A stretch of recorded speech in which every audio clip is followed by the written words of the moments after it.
Good morning, my people. Good morning, my wonderful, wonderful people. Cheers to you. Cheers to you on this Wednesday, December 3rd at 8 a.m. Thank you very much for being a part of the show. Take our time today. No game last night. I just want to sip on my coffee a little bit this morning. Thank you for being a part of the show. We got a packed show today. Packed show. Take a sip of your coffee. Give it a second. Let the show marinate. My God. You can't just throw good food in the microwave and just want it to heat up like this. Give it a second. Give it a second. I hope everybody's having a good morning. Thank you for being a part of the show. Have you subscribed to the channel yet? Please subscribe to the channel. Help us get to 34,000 subscribers. We got a packed show today, and we have a guest today. So you know what that means. That means there's a lot less of me. That's when the shows do best. It's when I talk less. Let me give everyone a quick rundown of the show. Appreciate you guys hanging out. We got a lot of stuff to break down. We got a lot of stuff to talk about. I will say this. Today's going to be a lot of NBA topics today as well. So on top of just what we typically do around the Lakers, there's some really, really good stuff around the NBA. And my guest is going to be able to break down a lot of stuff around the league. So I'm looking forward to that. All right, let me give everyone a quick rundown. Say the Lakers don't make a move. No move. Just keep the team as is. How far can this actual team go as is? This kind of sparked a conversation yesterday when I was doing the show. So I'm going to spend a little bit of time on that. If the Lakers don't make any moves, how far can this team go? Upcoming road trip for the Lakers. It's going to be a fun road trip. I'm looking forward to this because the three teams they're playing, maybe not Philly as much, but definitely Toronto and Boston, good teams, good competitive teams. So I'm going to be curious to see how the Lakers walk away from this 3-game road trip. JJ Redick was complaining about the road trip, just the travel, 3-game trip, 3 games in 4 nights. So already not getting off to the best of starts here. Vando playing time. JJ finally addressed why he's not playing Jared Vanderbilt. And I guess the question now becomes, should they use Vando? Is there a window or a pocket that the Lakers should be using Vando more? So we're going to be doing that as well. My guest today is going to be Keith Smith. Keith has been on the show before. Keith is phenomenal, really, really good around the NBA, and I got some questions for him. He predominantly covers the Eastern Conference, the Boston Celtics. Lakers got obviously Boston on this road trip. I know he'll break down Toronto's start. He'll break down Philly's start as well. So we'll get a chance to obviously hear his thoughts and his background on this upcoming road trip for the Lakers. I got some other questions for him as well. We'll talk Chris Paul, some of the Giannis chatter that's out there. We'll continue to hit on. First quarter grades, CBS put out their grades, so we'll kind of look at where the Lakers are. ESPN puts out their power rankings every Wednesday, so we'll get into that. And then, like I said, a lot of NBA stories. Kind of a sad one here too. Former Los Angeles Laker. If you guys were in my era, Elden Campbell passes away young, 57, I think. Very young. So that's some sad news there on Elden Campbell. There's a lot of NBA news, like I mentioned. Chris Paul waived by the Clippers. NBA trade rumor rankings, basically the players that they think that are going to be traded, that have the higher probability of being traded. Hoops High put that out, which is good. Zion Williamson out again. So we got a lot of stuff around the NBA that we're going to hit on today. So looking forward to hanging out with you guys for the next hour or so. And I appreciate you guys being a part of the channel, and I appreciate you guys being a part of the show. If you're watching this live, thank you for being here live. If you end up watching this a little bit later, I appreciate everybody. I know a lot of our views come after the show ends. And if you're starting to watch this now or listen to this now on the iHeartRadio podcast, welcome. Thank you for listening to the audio version, however you're getting it. iHeart, Spotify. Thank you all for being here. Okay, let's take a look at a couple of the comments, and we're going to get the show started. Yeah, I got this one here. R.I.P. Elden. I know, that's a sad one. Sad one. Really, really is. Elden Campbell, just real quick on this. Elden Campbell was, back in the late Magic era. And it was the year Lakers ended up going to the NBA Finals against the Chicago Bulls. Elden Campbell's on that team with Sam Perkins and think about some Vlade Divac, some of the Lakers at that time. So really, really sad news to see that happen. All right, let's take a look. I'm going to star this one because that's going to hit on one of my topics. Your excuses are expensive. Stop paying the price for staying stuck. Jesus. Some of these quotes, I feel like they apply to everybody, but sometimes I look at those quotes, I'm like, Slee, write this down. Let that marinate on that for the rest of the day. Here's another one, R.I.P. Elden. Let's see what we got here. I'm officially retired from the military now, so I'm able to enjoy your show with more flexibility. My brother, thank you for serving. Thank you for serving. Really appreciate you serving. That's awesome. And of course, thank you for being on the show, but who cares about that part? Thank you for serving in the military. Appreciate that. Hope is not light without darkness. It's light because of it. Okay. Let's get another one here. Good morning, Slee. Another beautiful day down here in Chula Vista. Let's get this coffee going. Thank you, brother. Thank you for being in the show, and thank you for tuning in from Chula Vista. All right, let's get the show started. Since we do have a guest today, I could kind of get things started, and then I'll come back and look at some of your comments in a little bit. This conversation, I think this is going to be a good conversation with Keith as well. And we're starting to see, yesterday was the quarter mark of the season, 25% through the NBA season, which I will tell everybody. I mean, I however you guys want to look at it, I think 15-5 is unbelievable. I think that's phenomenal. Yesterday, I went on, did a little bit of radio with Petros and Money, and you guys know, for some of you guys on here, got a little partnership here with AM 570 and iHeart. So I do a Lakers report for AM 570 every morning, and then occasionally I'll hop on with some of the shows as needed. And then this show, we'll kind of see how this progresses, but we'll see different ways of kind of taking this show and utilizing it on their platforms as well.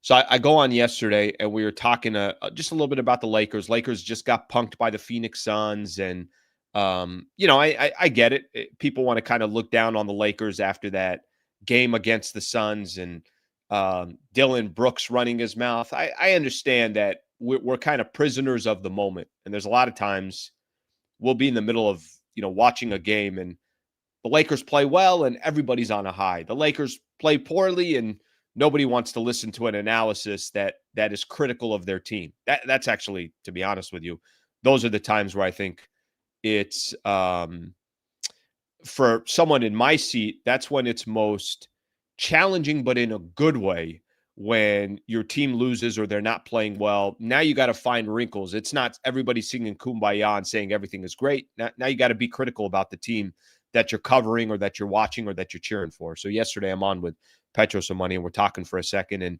I tried emphasizing, like, look, yes, they lost to the Phoenix Suns. Yes, it was a bad loss. Yes, they're 4-4 versus teams over 500.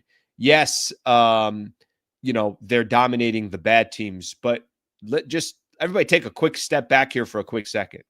We're a quarter through the season, and the Lakers are 15-5 through 20 games. I don't care who you played.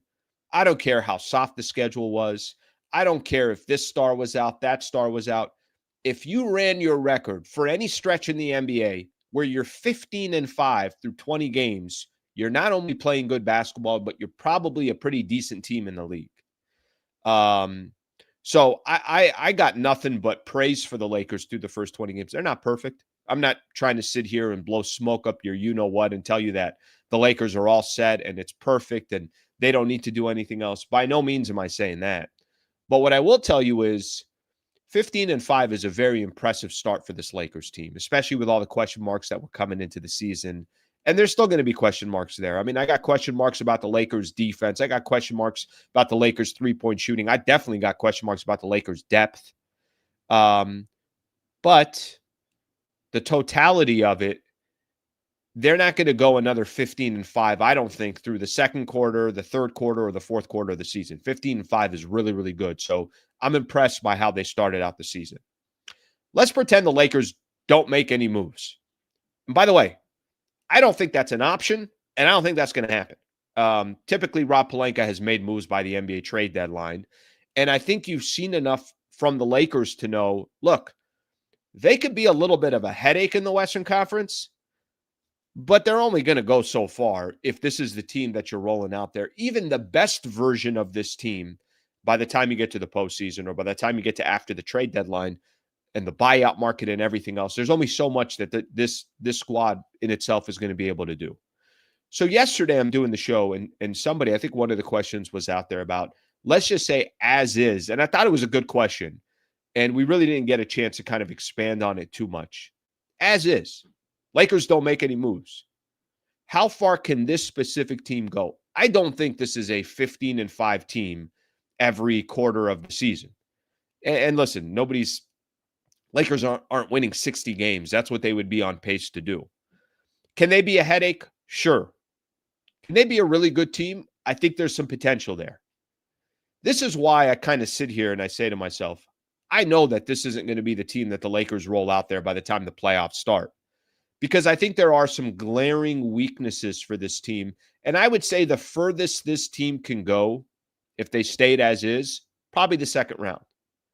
That's the comment that kind of sparked this conversation. As somebody had put in yesterday, Al, this is a second team and you're probably out, or a second round and you're probably out based on what we've seen so far. And I think it's pretty accurate.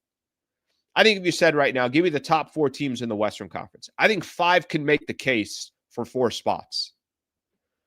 OKC is there, Houston's there, Denver's there, Lakers are there. And I think San Antonio is making a case for themselves that they can be in that conversation for the top 4 teams in the West.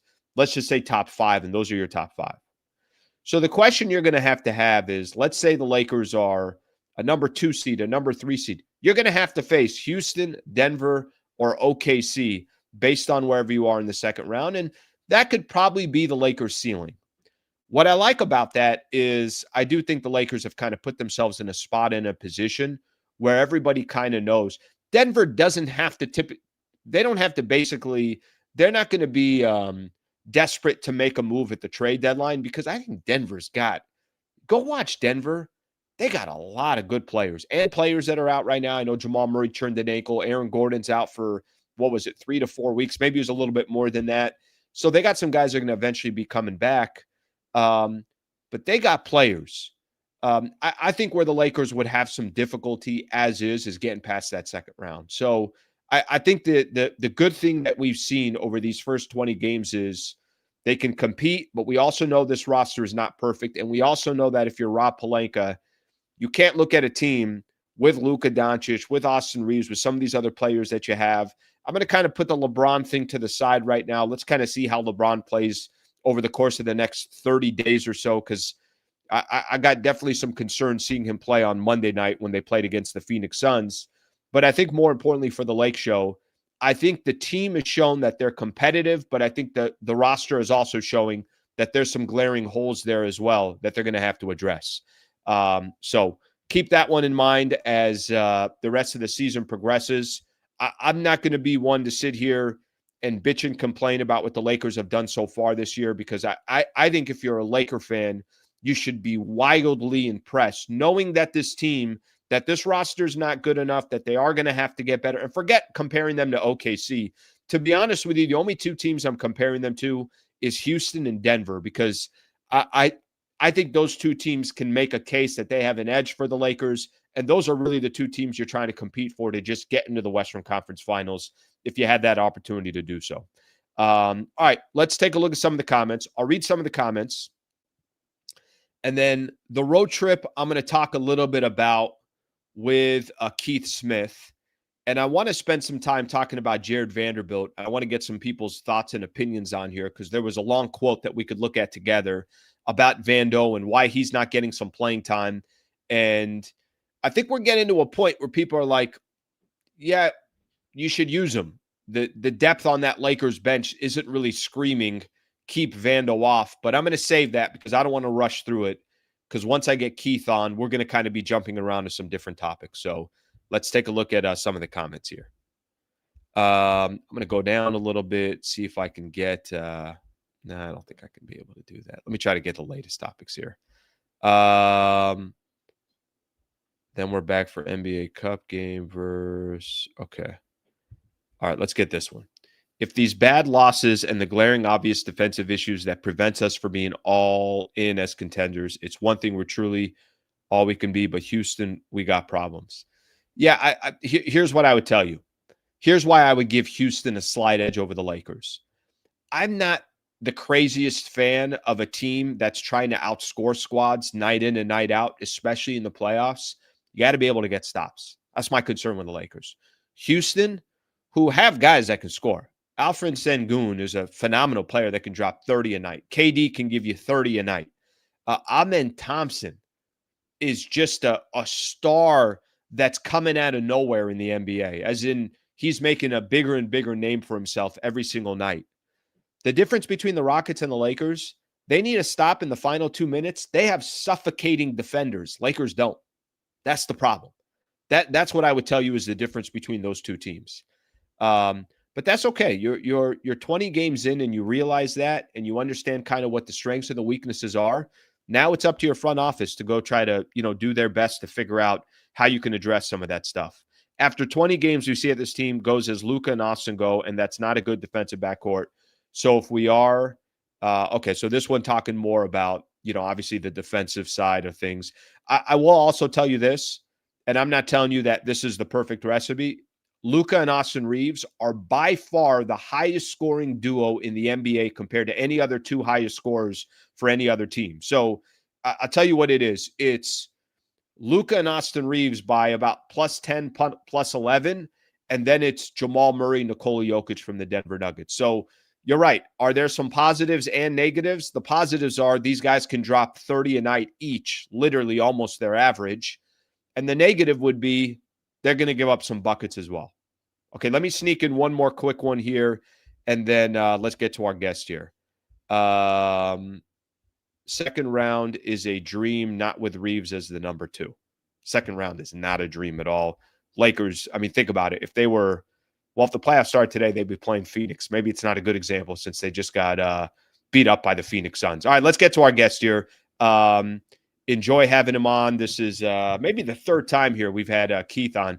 Keith, good morning, brother. Thank you for joining the show. How are you? I'm well. Thanks for having me. All right. Where do we start here, Keith? Where are we? And so many good Lakers, NBA angles everywhere. Part of the reason why I wanted to have you on is a lot of your time is spent covering the Eastern Conference. I know you're always yesterday you were giving the Boston Celtics their credit, which they deserve, because here's a team grinding it out, missing a ton of players. And so before I get into that, and we know the Lakers got a 3-game road trip coming up, and you got Toronto, and you got Boston, you got Philly. Before I start there, a quarter through the season, Lakers are sitting at 15-5. Just from your perspective, what stood out to you? What are some of the? Are you surprised that they've played as well as they have? Are there some glaring weaknesses that you think are going to become a problem? Would love your analysis on the Lakers. Yeah, definitely surprising when you consider all of the injuries that they've had and injuries to key players, guys missing time. I like to say they banked some wins that they probably shouldn't have gotten earlier this season when guys are out of the lineup. And that's where I like to try to remind people, hey, when they stumble and lose a game, you don't think they should. You got to remember, it was Greg Popovich, or at least he's the person I attribute this to, who said there's 8 games a year where you can't do anything wrong and you're going to win no matter what. There's 8 games a year where you can't do anything right and you're going to lose no matter what. And the rest of your season is decided in the middle. And that is very true. And I think the Lakers have had a couple of those games where they won when they really had no business winning based on the lineups they put on the floor. So that's the good news. I think the next part for them is obviously reincorporating LeBron, figuring out exactly how that's going to look, what that's going to work like. Then I think you're going to have to figure out, if you're the Lakers, what do you do defensively? Because we have a decent amount of history now between last season and this season that LeBron Luka and Austin Reeves together as a trio, your defense isn't going to be very good. It's going to struggle a little bit. Now, as long as your offense is incredible, which it may be, you're probably okay with that. But those are things that they got to figure out. Maybe they have another move or two to make where they could make a trade or something like that. But as it stands right now, I mean, they're off to a great start. They look really solid. They're playing really well. Luka's having an unbelievable season. Reeves has gone up another level. I mean, it is this team is right there in the West and better than I thought they would be. I thought they'd be a tier or two down from where they are. You think they're overplaying their actual talent? And what I mean by that is, if I told you right now, hey, give me the top 4 or 5 teams in the Western Conference, would you say, oh, I think the Lakers are the second best team in the West, or would you put them closer to 4th or 5th? Yeah, some of their metrics do kind of indicate what you just said, that they are playing a little bit over their heads. They look like they're more, what are they? They're 15-5. Is that correct? 15-5. And I want to say the other day when I looked, I think it was before the Phoenix game, they were 15-4, and I think it said they should have been like 12-7. So that's, a little over their heads. I think, and that's based on they're not really blowing teams out. They're not really getting blown out very often, but when they do tend to lose, tends to be a little bit more slanted the other way. Now, some of that I think is JJ Redick, especially as a former player, basically saying, if we don't have it tonight, wave the white flag. And it doesn't, if we lose by 20, who cares? If we're going to lose by, 15 or 20, it doesn't really matter in this case. So I think there's a little bit of that, but yeah, I think they're pretty good. Let me start with nobody's on OKC's level. Like no one in the league is. I don't know that they're really on the Denver level when Denver is fully healthy. I agree with you on that. And then Houston is the kind of question mark. I think maybe they're a nudge behind Houston, but then they're right there in that grouping. And all that means is you're in position to make a real run. If something happens and one of those teams, Denver isn't healthy and you match up with them, all of a sudden you find yourself in the Western Conference Finals. And, hey, I'm going to take my chances if I've got Luka and LeBron starting things out on my team. I feel pretty good about my shot there. Keith, what do you think to be on? And listen, maybe there isn't a move out there to be made, but where Pelinka has been aggressive is typically at the trade deadline. And, I've heard Rob say this, that you need 20, 25 games to kind of have an idea of what the team is. Yeah. I've heard a lot of president of basketball operations, baseball operations. I'm going to use a baseball example here, where a lot of those front office executives say that the team will dictate whether we make a move or not. I can't dictate if the team is telling me we're this short or that short, or if the team is saying, don't waste your assets on this squad, the team will dictate that. I think this team has shown that they're worth investing more in.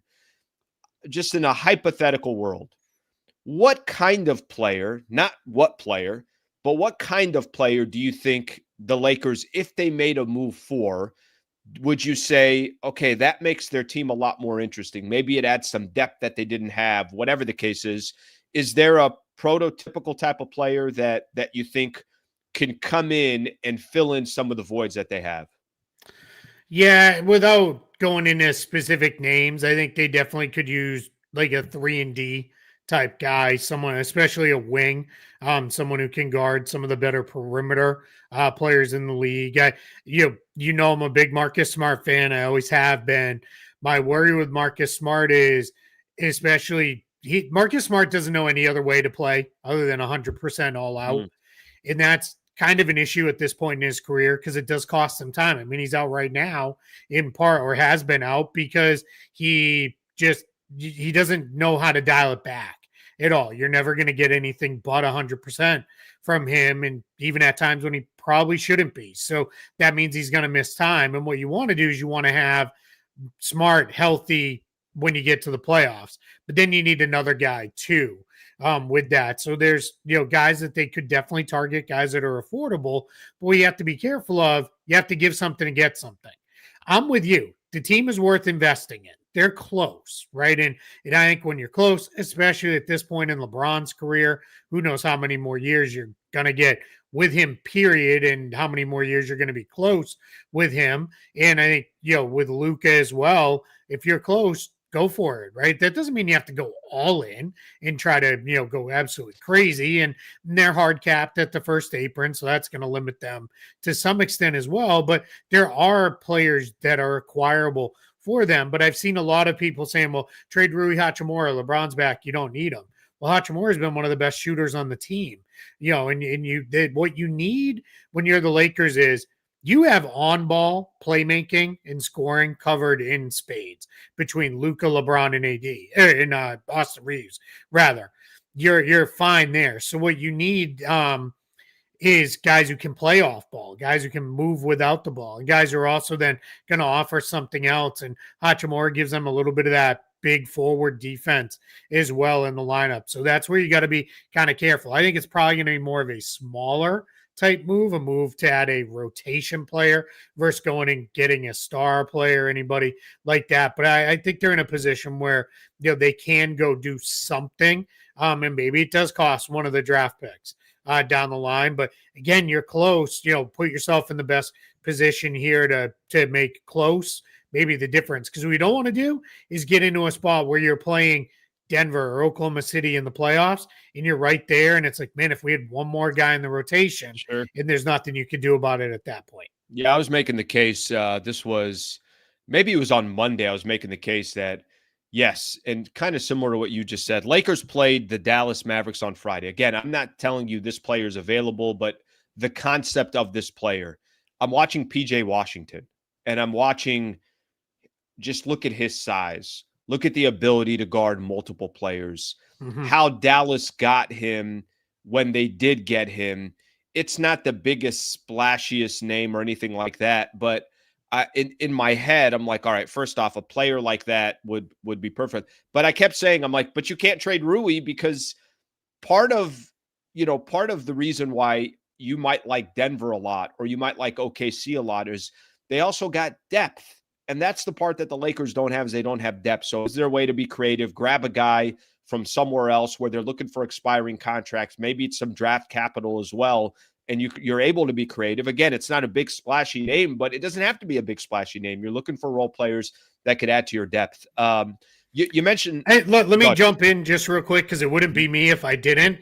And I know you said a player like PJ Washington, but before people start getting super excited, PJ Washington can't be traded this year at the deadline because of when he signed, when and how long his extension is for. So he's off the table until the summertime. But I agree with you. Yeah, if you could get a player like that, sure, that would be a good player. I thought where you're going to go when you mentioned Dallas was someone like Najee Marshall, who I think could also be helpful for the Lakers. Much smaller salary, very acquirable kind of player. That's the type of salary range I think you need to be looking in if you're the Lakers, is somewhere in that kind of $8 to $15 million range, which Washington does fit in right now. Just because I think those are kind of the guys you're looking at. I know some are going to say like, we're the Lakers, go get Giannis and go get, go bring Anthony Davis back and all things like that. I think you're in a spot where it really becomes like that's super hard to pull off. And that means you're trading probably LeBron. And I know there's probably a section of the fan base like, that's fine, go do that. But that's not going to be how that plays out. Yeah. And the PJ, and I appreciate you bringing that up. And I think, again, it's the type of player he is that more stands out to me than his actual play, because at the end of the day, like you said, they can't trade him anyways. Let's stay on LeBron for a quick second, and then I'd love to get into the Eastern Conference and the road trip and everything else. But all right, LeBron, I thought on Monday, how do I properly put this? Something happened on Monday that I think woke me up a little bit. And I'm like, LeBron looks 40, about to turn 41. And I'm not saying that LeBron hasn't had moments in his career where he has not looked his age. But for the most part, let's be honest with each other. These last 3-4 years were like, he's gonna be a shell of himself. No, LeBron still has been a really, really good player in each of these years. Does he have moments? Sure. Why? And you tell me how you felt on Monday, but Monday, he looked a certain way that I don't remember ever seeing LeBron, and even kind of crossing my mind like, oh, he must be injured. Something must be wrong. JJ, you sure you don't want to take him out for a second? Am I overreacting, or was Monday a little kind of one of those moments where we haven't had many where we're asking the question about LeBron? It's like, hey, maybe this guy is not going to be what he was just last season. And last season, I thought he was still really good. Yeah, what was kind of eye-raising to me there was, or eyebrow-raising, I guess is the phrase, was that this was after sitting out the first leg of the back-to-back to be ready to play on the second leg, right? If I have my timing right on that. And that's worrisome that this was coming off a game off and then getting out there. And I know LeBron said, when they asked him, well, hey, what's going on with your foot? And he's like, it's called being old, I think is what he said. And something's always bugging you. And man, I've never felt more connected to LeBron James in my life, because I wake up every morning and do the mental systems check of, all right, what hurts today? And that's as close as I'll ever get to comparing me and LeBron James in life. Other than we're both, stupid dads who like stupid dad jokes at this point in our lives. But it is, then he played, and it was, I'll just call it what it was. It was bad. I mean, he just wasn't really moving. Like, that was the thing. Like, there were times when there was no sense of, I'm going to sprint back. There was one play that really stood out where I want to say it was Dylan Brooks drove, and it looked like, LeBron has him measured for the kind of chase down from behind block here. He's going to get him. Then he just couldn't get there. Just there was nothing there for him to get there. And Dylan Brooks got the layup, and it was like, all right, that stands out as something's going on here. And there, I mean, and I know he got to his 10 points and kept the streak going and all that, but it was like he had to work to get to that last hoop. And then it was get him right out of the game. So that was obvious to me. There was something going there. It just, I think we're going to see more games like this. I think especially I think in games where LeBron knows either he or the team doesn't have it that night, you're just going to see games like this now. We've seen snippets of things like that in the past, but they've always been little snippets. Now it just seems like they're going to grow. I don't want to overreact too much to one game, because he might come out next time and be incredible and dominate the game. But I definitely think we're in a spot where, like, we're the end looks close now. Where over the last few years, it's been like, who knows? He could probably just keep going for as long as he wants. See how it plays out. But I'm with you. That was that one I kept looking back on. Like, I don't know if I've seen anything like that with LeBron. So certainly, why wouldn't it be concerning? Last question in the Western Conference, and we'll jump to the East. Clippers waived Chris Paul, and I already had a Clippers question. Okay, I'm sorry. I'm going to jump in. They have not waived him. Yeah, they sent him home. Or they send him home. That's right. Yeah, that's right. Yeah, they just want to be clear, because I don't think they're going to actually just waive him. I'll have something up on Spotrac probably about the time we finish up about that situation. But I just want to be clear about that. Again, I'm being me here. No, that's okay. Actually, you tell maybe explain not the difference per se, but what does that mean by saying they sent him home? What is the game plan that they have by sending him home? Yeah, I'm sure at some point later today, the story will come out, because this was at 3 a.m. Eastern, that it was that this all came down. So I'm sure the reporters are going to work, and when the Clippers are up and going and everything, we'll get some form of the story here. But the Clippers said, we don't want you around the team. Like, go away. And I think that is a spot where it becomes, all right, well, there it is. Like, it's in a place where it's, for whatever reason, they don't want him around the team anymore. And my guess is Chris Paul's always been an outspoken guy, that things are not going well for the Clippers. Maybe he had things to say to the coaching staff, the front office, teammates, whoever it is. I don't know. But it's rough right now for the Clippers. So they don't want him there, and he's not going to be there. So what they've done now is said, just go away. And this is something that happens just about every year now in the NBA. I mean, the The Heat kind of sort of did it with Jimmy Butler. They did it through suspending him, but it got really messy there. We often see this. John Wall, this happened with the Houston Rockets, where it was, hey, you're on the team, but we have no interest in playing you. And what will happen now is Chris Paul will become trade eligible on December 15th. That's when most of the guys signed over the summer.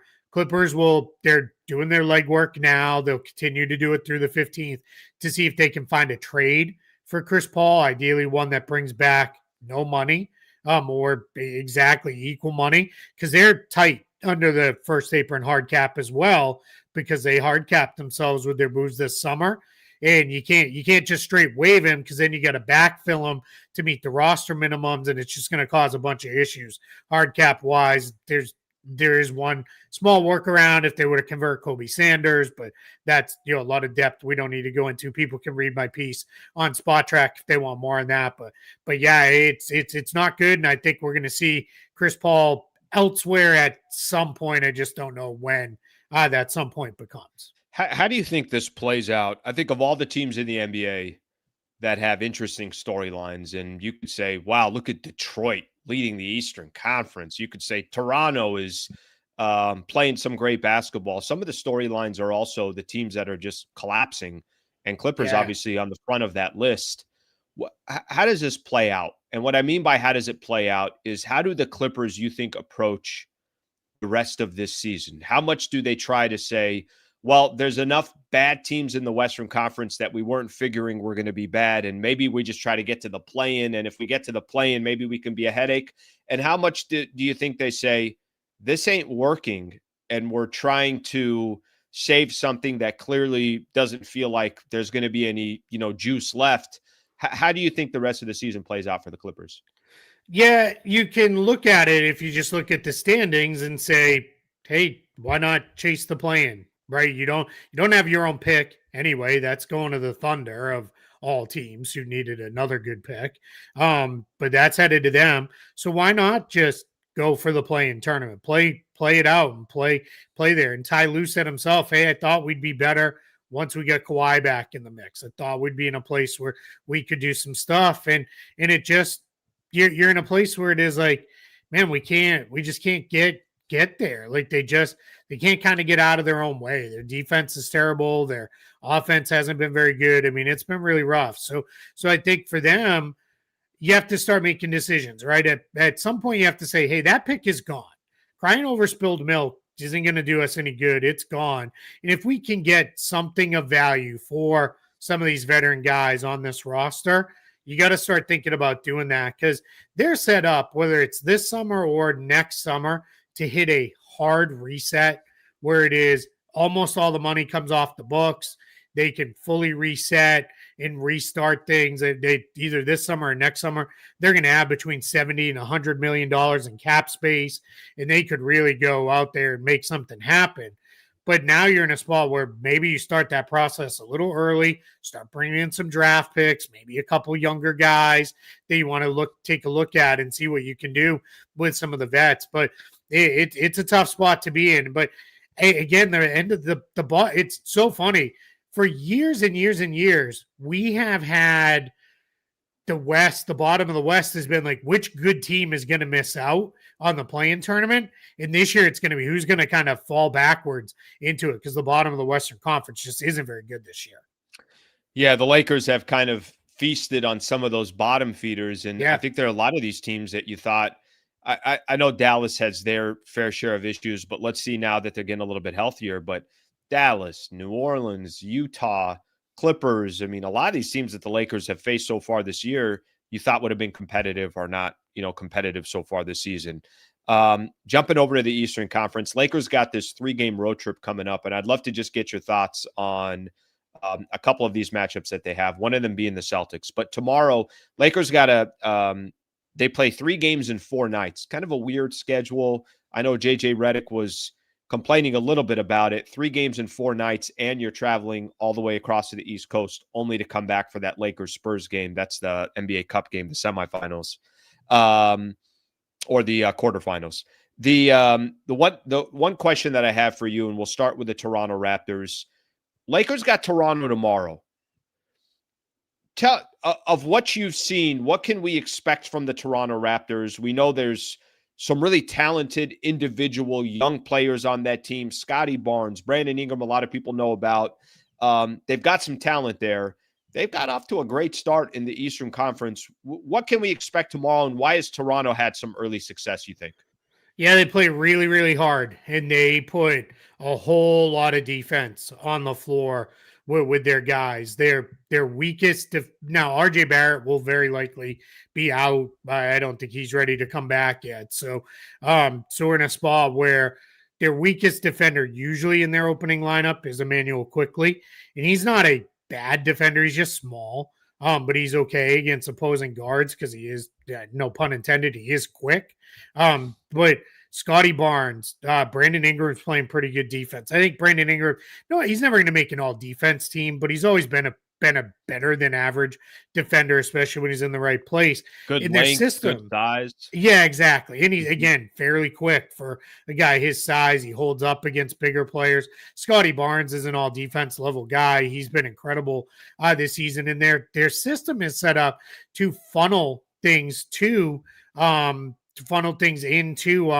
Jakob Pertl at the middle. And while if you just looked, like, Pertl's not averaging a ton of blocks, but he's a really good contest guy at the rim. And then offensively, they get the ball moving. It's going to be probably 4, 5, 6, 7 guys that are going to be around double figures for them. Ingram's kind of their main engine with that, who goes, but then they come off the bench with a guy like Jamal Shed, who's just a bulldog on defense, plays really tough. Sandro Mamukelashvili is playing great. He's one of the contenders for sixth man as their backup big, and a lot of it just comes to they play really, really hard when they get out there. All right, so Toronto, second in the Eastern Conference right now. They're 15-7.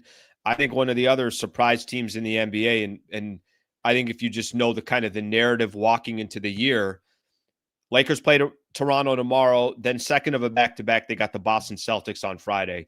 Celtics 12-9. They've won 7 of their last 10 games, won yesterday against the New York Knicks. You had put out a tweet that I read that anybody you were saying something to the effect of, this team they're not going anywhere. They're going to play hard every single night. If you think they're just kind of tanking or whatever the case is, that ain't going to happen. How surprised are you that Boston's 12-9 and that matchup coming on Friday night, Lakers and the Celtics? What are some of the things maybe you can educate us on the Celtics going into that game? Yeah, I'm not really surprised. I thought they'd be about where they are. I thought they'd be somewhere in the mix for 5 to 8 in the East, be either back into the playoffs or top end of the play-in tournament this year. Just there's still a lot of talent on that team. They play really hard every night. Their initial shot defense is really good. It's right up there with the very best in the NBA. Their issue is they can't rebound for crap. Like, they are very small with a lot of their lineups. But Joe Mazzulla has kind of said, all right, hey, if we're not just going to play bigs just to try to be a little bit better rebounding, the way to play is play small. We'll play small. They closed against the Knicks with Jordan Walsh, who's 6'7", playing the 5 last night. Like, they'll just run out these small lineups and run all over. They still shoot a ton of threes, but one thing they've also been more kind of accepting of with their current personnel is the mid-range shot. Jaylen Brown is a mid-range killer. He's really good at getting to his spots, especially his pull-ups in that. Peyton Pritchard's a pretty good pull-up jump shooter. Derek White's pretty good in the mid-range game and in the float game. And then every night they're getting contributions from guys like Walsh, Josh Minot, the rookie Hugo Gonzalez, Xavier Tillman got a surprise start the other night and played pretty well. Neemias Queta has come really far, so their margin for error is really small. Because again, like last couple of seasons when they were really going, they, even if the 3-point shots weren't falling, they do enough other things that they were going to win games. Now, if the 3-point shots don't fall, things just tighten up on them. They can't have high turnover games because they'll lose the possession battle because they're going to lose on the boards anyway. So that margin for error is gone. But they're a tough team, and they play really hard. They execute fairly well. They're in every single game because of how hard they play. Be a tough couple of games for them. I'm looking forward to it. Keith, they went through a streak where Lakers won 7 games in a row. All those teams at that time are below 500. Now they get a chance. Maybe Milwaukee was above 500 during one of those. I'd have to go back and look. But now they sit in a position where they started with Phoenix on Monday above 500. And then their next 4 games after this are all teams above 500. So I think for the Lakers, there's a little bit of a test here. And some of the games, some of the teams they're going to play, Phoenix isn't the most talented, but they play tough. They play hard. They work hard. And the way you're describing Toronto, the way you're describing Boston, you got some teams that are willing to kind of play in the mud for 48 minutes. And we'll see how the Lakers adjust to that. That should be fun. Final one I got for you, and I appreciate your time as always, brother. Giannis, just Giannis. Yeah, and here's the funny thing: just seeing where the Bucks are sitting, he does anything, people are going to react to it. I guess he was deleting some of his posts on Instagram and whatever you want to put towards that, but people are going to make stories out of anything with Giannis. Seeing, based on some of the comments he said in the past, the trajectory of it, where it looks like the Bucks are heading, what do you think happens with Giannis? And do you think anything happens this season? Yeah, I don't know how people have the time to monitor all this social media stuff. I couldn't even tell you what my bio says exactly. It probably says where I work and something about like, hey, don't yell at my employers when I say stupid stuff. But it is, I think with that, sometimes that means something, sometimes it means nothing. I mean, I remember when LeBron used to he calls it 0 dark 30 in playoff time when he shuts it all down. First couple of times he did that, people were like, oh, what's going on with LeBron? And he's just like, I'm just shutting out the distractions. Like, I'm closing everything out. So there's that. I think with Giannis, it's the one thing I truly believe is he can do all this, but unless he says something to the Bucks akin to I want to trade, they're not going to move him. And I don't think John Horst and that front office are going to kind of have the courage to do it without Giannis asking. And I don't know that they should. I think you run it out as long as he wants to. And I think Giannis he's getting closer, right? I mean, and he openly admitted it in some of his interviews this year of like, hey, don't know if I'll be a Buck forever. Like I may not. And he's, over and over and over again repeated, all I want to do is win and compete for championships.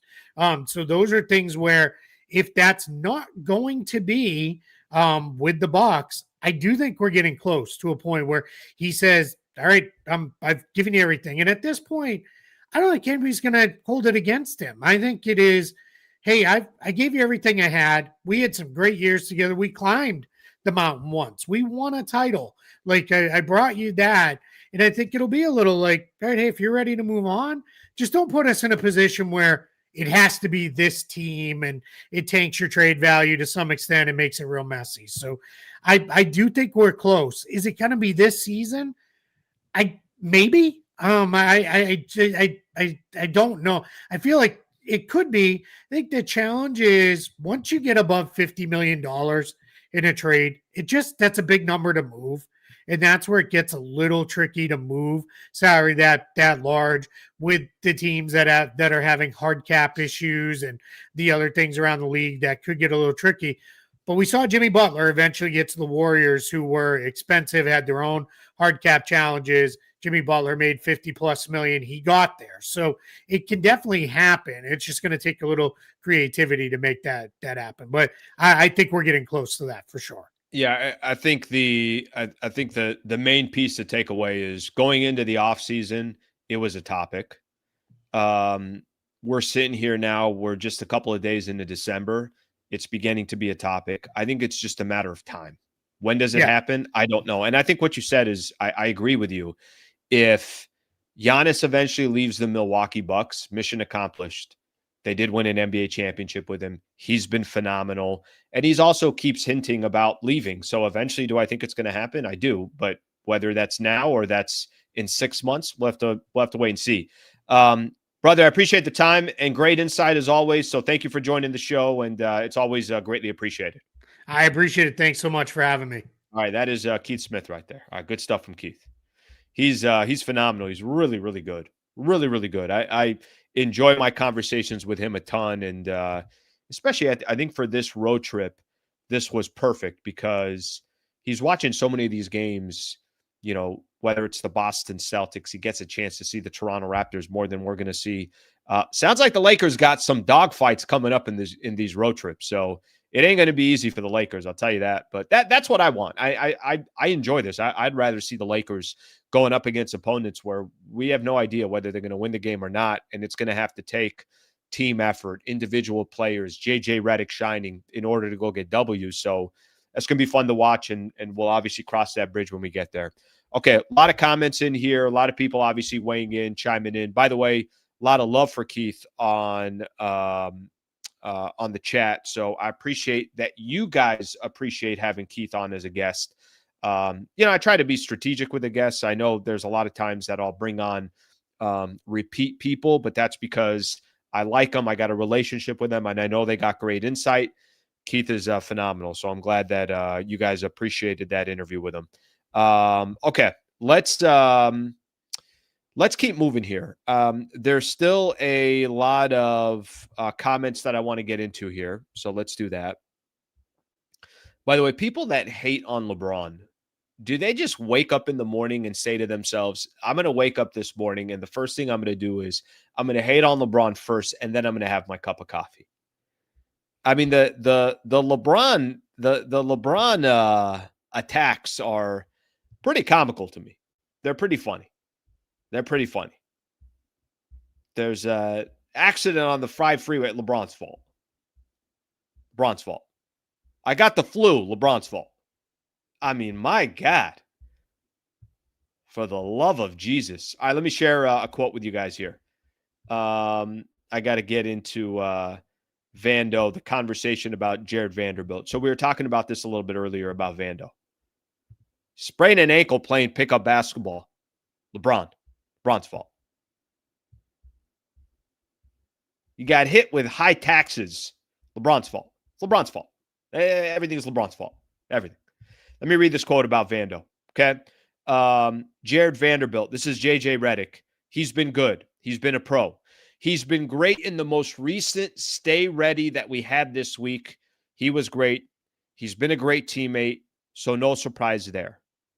I communicated to him before LeBron came back that there were certain things that he needed to be able to do consistently to play before LeBron came back, after LeBron came back, and that there was potentially going to be a numbers crunch because we probably were going to play a 9-man rotation, and that was just the reality. Okay, let me keep reading here. Having said that, it doesn't mean that he's not going to be back in the rotation at some point, whether we're healthy or whether we're missing a couple of guys.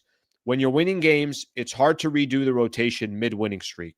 So we're looking at everything, and there were some lineup combinations when we were injured that we had to go away from, and he was a guy, I guess, caught up as a sort of innocent bystander in some ways with that, but I certainly have empathy for him, and it's not an easy situation to be in as a coach, and certainly not a fun situation for him to be in as a player.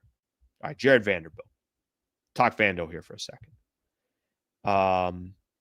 Does Vando start working his way back into the lineup? Should Vando start working his way back into the lineup? Well, I'll tell you this, and I got no problem with JJ saying what he said there. You know, you're winning games.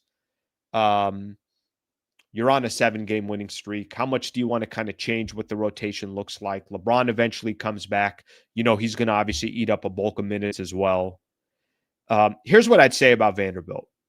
Vando definitely has his faults. The guy can't hit a shot if his life depended on it. He's not confident going to the basket. He's not confident even looking at the basket. So teams are going to take advantage of that. Now, can I make the case that Lakers have enough firepower and they need defenders at some point in order to really kind of be the team that they're hoping to be? I mean, what's the thing that we keep saying here is Lakers don't have enough defenders. Now, granted, Vando is going to hurt you in some different ways. Here's what I like to see with Jared Vanderbilt.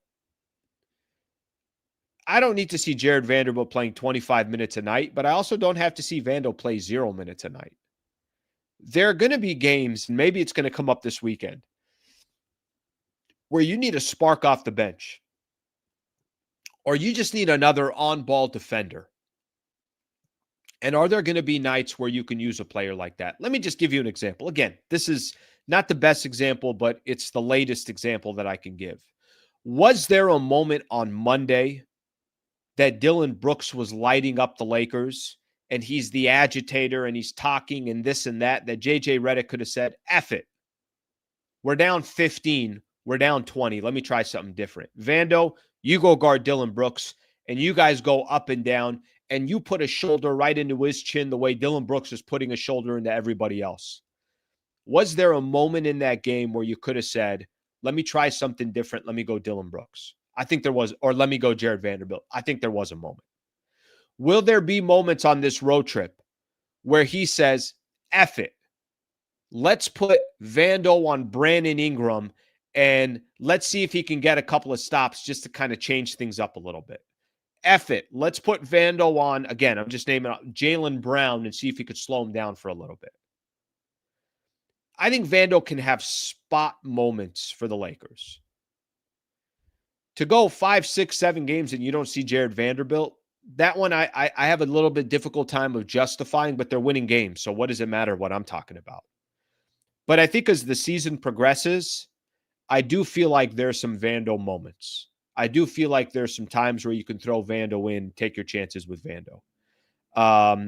He ain't a perfect player. Everybody knows that. Everybody understands that. He is a liability on offense. Everybody knows that. Everybody understands that. But the Lakers also have players that are definitely liabilities on the defensive side. And there are times where they need a little bit of toughness. There are times where they need players they need guys out there that are just going to play hard, try to grab some rebounds, stick their nose out wherever they can, dive for some loose balls. And if you're telling me Vando's getting a 10, 12 minutes in a game where you're trying to find something, I could see where he can, find his way on the court. Is he going to play 25 to 30 minutes a night? No, he's not going to. So something to keep in mind in regards to that. But that's some of what I've noticed with Vando. Let me take a look. Let me take a look at some of the comments here. Agree, Slee, 0 minutes is strange. It is. Just to not. And again, you know why it's also strange? Marcus Smart hasn't been available. I mean, go look at the bench players for the Lakers to begin with. Tell me who's reliable off the bench for the Lakers. Honestly, there's only one that I could think of, and it's Jackson Hayes. Hayes is the only player that I'm like, okay, I know if Hayes plays, he's probably going to get 6 points and 6 rebounds. Like, I kind of know exactly what I'm going to get from Jackson Hayes. I got no idea what LaRavia is going to give the Lakers. I have no idea what Connect's going to give the Lakers. I have no idea what Gabe Vincent's going to give the Lakers. No idea at all. So you also don't have this crazy depth on the bench where you're saying to yourself, nah, we just can't find him time because we got all these other players that we can rely on. There's nobody reliable on the Lakers bench. Okay, let me take a look at a couple more here. JJ is not that smart, too stubborn. I think JJ Redick's a good coach. Does he have some stubbornness in him? I do, but I also think JJ was doing, when JJ says, when you're on a 7-game winning streak, I don't want to change stuff. He's right about that. Why are you going to try to change something if it's working? I think JJ would be more stubborn if he was trying to change something when there's no need to change it. So I actually disagree on this point as far as his stubbornness. Now, doesn't mean that he's not stubborn in other ways. Didn't Vando fix his shot? How funny is that in the preseason? Everybody kept saying Vando's hitting shots and he's hitting shots in practice. I'm like, yeah. You think Steve Kerr gives a flying F? Chris Finch gives a flying F that he's hitting shots in practice? Yeah, I don't think that's him. Vando's a force multiplier. Pair him with a 3-and-D, and they will lock it down. Yeah, a little bit of truth there. All right, so we got some people that chimed in a little bit on the Vando piece of things. So good to see that. All right, let's JJ feels like running more of a shooting lineup than prefer to defense. And that's probably his strength. So he's playing to his strength. I get it. Right. Like, I think there's certain players that right now he's saying to himself, if you got a, if this is the NFL and you got a high powered offense and your defense sucks, you're going to try to do things that highlight your high-powered offense, not keeping your defense on the floor or on the field. So I get what he's trying to do based on what he has. Okay, let's keep moving here. We're already an hour in, and I got to be honest, I got at least 10 minutes left of conversations to have here. Shout out to one of our members here. Non-confident for this road trip, need effort. Thank you for being a member for 4 months. By the way, just so everybody knows, tomorrow morning at 7:15 a.m., I'm doing another MVP members preview show. So the members will try to help put together tomorrow's show. No guests, so we're going to be working on topics and everything else. Basically, I take members behind the scenes and we prepare for the show together. It's at 7:15 tomorrow morning if you want to be a member, or if you're already a member, join us at 7:15. If you're asking how to be a member, just hit the join button. It's $3 a month, and it's a great way to support the channel, and I'll do these member shows once a week. All right? So thank you for being a member. Not confident for the road trip. Listen, wildly successful if they go 2-1. If they go 1-2, I also wouldn't be shocked. So the Lakers got some work to do in this road trip. I don't think Philly's that good, but they're stacked with individual talent. I think Toronto and Boston, that's a really tough back-to-back. You go 1-1 on that road trip, I'm taking, or you go 1-1 on those back-to-backs, I'm taking it. I'm definitely taking it. Okay, a couple things I want to just point out here real quick, and we'll keep the show rolling. Thank you, everybody, for being here. Please subscribe to the channel if you've yet to subscribe. All right, let's keep going here. I'm going to share my screen because I think it's actually pretty funny. Their CBS is doing their they spent some time here on grades around the NBA. Yesterday or right now we're kind of at the quarter mark of the season, and I just want to show you the grades they gave a lot of these teams. Dallas got a D. Okay, I'll keep moving on. Denver got an A. Denver's stacked. Denver's a really, really good team. Guys, when they're healthy, Denver might be the deepest team in the NBA. They got players on that bench led by the best player in the world in Nikola Jokic. Golden State got a C-. Let's keep going. Houston, really, really nice team right there. They're pretty good. Clippers got an F-. 5-16, they got an F-. And then sent Chris Paul home, and we'll get more details on what that means. Chris Paul not going to be a part of the Clippers. Here's what the Lakers got. They got a B+. I'd give Lakers, if I'm giving them a grade, we're not going to sit here. It is what it is. But I'm just telling you, if I'm giving the Lakers a grade, I'm giving them an A-. I think 15-5 through the first 20 games of the season in the Western Conference deserves an A-. I think the second best record in the West deserves an A-. That's my personal opinion. I think Denver got an A. I think Houston got an A. Well, they were expected to be good. The Lakers, I don't think were expected to be 15-5, and they got a better record than both of those teams 20 games in the season. If we're just grading this by the quarter, I think the Lakers get an A-. Is what it is. These are just grades. Nobody cares. 6th in offense, 18th in defense, 13th in net rating. The defense portion scares me. The one thing that I know they're pointing out here, Lakers, I want to say, are 6-0 in clutch games. Those are games that are decided final 5 minutes of play.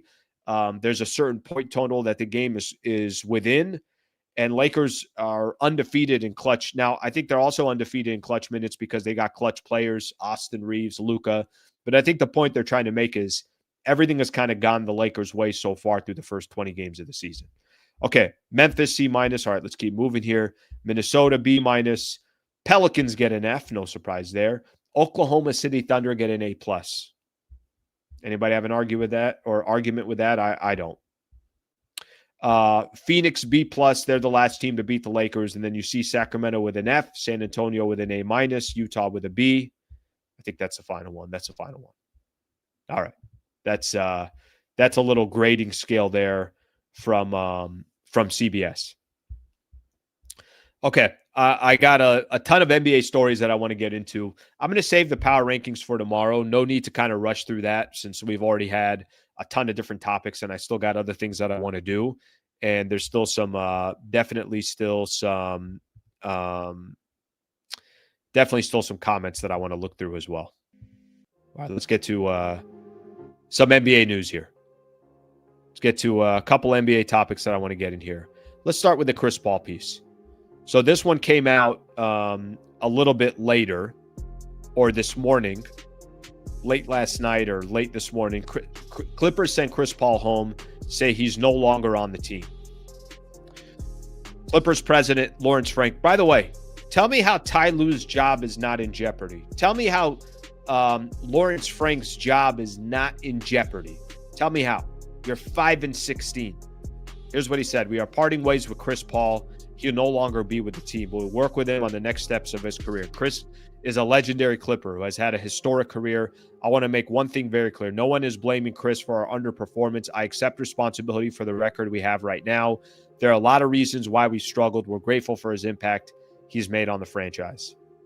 Clippers are a train wreck, an absolute mess. 5-16 on the season. And by the way, those that are trying to associate, hey, should the Lakers go? I'm good. I don't need a Chris Paul on this Lakers team. If I'm gonna add something, I don't want to add Chris Paul. That's my thoughts. That's my opinion. I'm not trying to see Chris Paul on this team. There was an article that was out there, NBA trade rumor rankings. Let me give you the 5 players. Hoops Hype ranks the 5 players who have appeared most often in trade rumors over the prior week. Here are the names out there that are being rumored in a lot of trades. Jonathan Kuminga of the Golden State Warriors. It just feels like he's going to end up somewhere else. Let's get another one in here. Keon Ellis of the Sacramento Kings, who I've seen a lot of Laker fans put on there. Hey, the Lakers should go make a run at Keon Ellis. Problem is, I don't think the Sacramento Kings are going to make a trade with the Lakers. Let me find another one in here. Ja Morant. He's on a lot of these trade rumors and trade conversations out there. We'll see what eventually happens to him. He's number 3 on the list. Anthony Davis, number 2 on the list as well. Maybe the Dallas Mavericks start winning some games and they decide not to do anything, but AD was on that list. And then the number 1 player in regards to trade rumors is LaMelo Ball of the Charlotte Hornets. So just kind of shows you some of the different names that are rumored out there, some of the different names that are kind of finding their way, working their way on the list. So that gives you another one out there. I saw this news yesterday and I'm like, this can't be real. Zion Williamson out with an adductor strain, reportedly will miss extended time. The Pelicans put this tweet out yesterday. The Pelicans announced today that Zion Williamson has been diagnosed with a grade 2 right hip adductor strain. Medical images taken this morning confirmed the injury. Further updates will be provided as appropriate. Shams put out there. Did they say how long? It's not known when the injury happened. But Zion, New Orleans, by the way, they're 3-18. Probably the best thing for them right now is to just keep losing games and try to get as high of a draft pick as possible. Not probably. That is the best thing that could happen to the Pelicans at this point. But Zion out again. I don't even know what Zion's value is in the NBA. Friday, I'm going to have Bobby Marks on the show. ESPN's Bobby Marks. And that's going to be a question I'm going to have to ask him and try to figure out what his value is. But tell me how Zion, if you're the Pelicans, how you want to keep that relationship going. It's not working. It hasn't worked in a while. Just awful that this man can't stay on the floor. Hate to see it. I wish Zion was healthy. I don't know what to tell you, but he's not healthy. Final NBA story that I got. Former Laker Elden Campbell dies at age 57. The cause of his death is not known. He played with the Lakers, 15-year career. 8.5 of those years was with the Los Angeles Lakers. Magic Johnson put a post out this morning. I just received devastating news that my former Lakers teammate and friend, Elden Campbell, has passed away. He was such a gentle soul. As a basketball player, he was extremely athletic. I loved throwing lobs to Elden because he could jump out the jib and had so much talent. Cookie and I are praying for his family and Lakers Nation as they mourn during this difficult time. Rest in peace, Big E. Sad news. Sad news. I mentioned Elden Campbell. You know, if you were around my era growing up, Elden Campbell was a part of your Laker life. I look back in those Laker times of just kind of the era that I was growing up in. It was the end of Magic's career, but it was Elden Campbell, and it was Vlade Divac, and it was Sam Perkins, and it was Nick Van Exel, and Eddie Jones, and Cedric Ceballos, and those were some of the players that you grew up watching. Anthony Peeler. So, sad news that Elden Campbell passes away. All right, my people, let me take a look at some of your comments here. That's how we're going to eventually close out the show here. So I'm going to start looking at a few of these here. Rest in peace. Can't take life for granted. You're right about that, brother. R.I.P. Elden Campbell. All right, let's see what else we have. Let me see a couple of these comments here. A couple of people talking about how injury-prone Zion Williamson is. The Pelicans are not helping Zion's career, and it's sad out the blue. He's injury-prone, and that's crazy. Yeah, Pelicans are just a bad franchise right now. It's no other way to look at it. Zion is a true bust. Man, there's a point in the NBA where Zion and Ja Morant, where you're like, I can't keep my eyes off of these two guys. And now, unfortunately, every time we talk about these two players, there's nothing positive to talk about. All right, a couple other people. We could use Kuminga, a.k.a. all right, Jesus Lord. I will say this about Jonathan Kuminga. I like his talent. I do think he's got to end up on another team. Definitely he's got to end up on another team. All right, my people, I think that's all we got for today. Went over an hour and 10 minutes. Really, really good interview, really good conversation in regards to our conversation with Keith Smith. Somebody else saying here, Shams reported CP3 clashed with team and coaches. Yeah, he probably kept saying how bad the team was. 5-16. Man, that's wild. That's crazy. But I don't want to see Chris Paul in the Lakers. I don't know how you guys feel. I'm good. I don't want to see any of that. So, no thank you for me.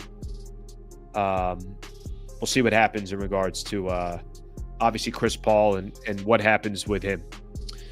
Thank you, everybody, for being a part of the show. If you're a member, tomorrow morning at 7:15 a.m., please join the show tomorrow. Again, 7:15 a.m., we are going to do a show for our members, and then we'll do our regular show at 8 a.m. Tomorrow, the Lakers also play the Toronto Raptors, so right after the game, we'll come live and we'll do a post-game show. Later tonight, Sammy Long is going to join the show, or Sammy Long is going to do his preview video. People have been asking, where's Sammy? Well, watch his damn preview video. He'll get us ready for the Lakers and the Raptors. Thank you, everybody. Fun show this morning. Hope you guys enjoyed it. And I will see you guys tomorrow morning at 7:15 if you're a member, or 8 a.m. if you're not a member. Thank you, everybody.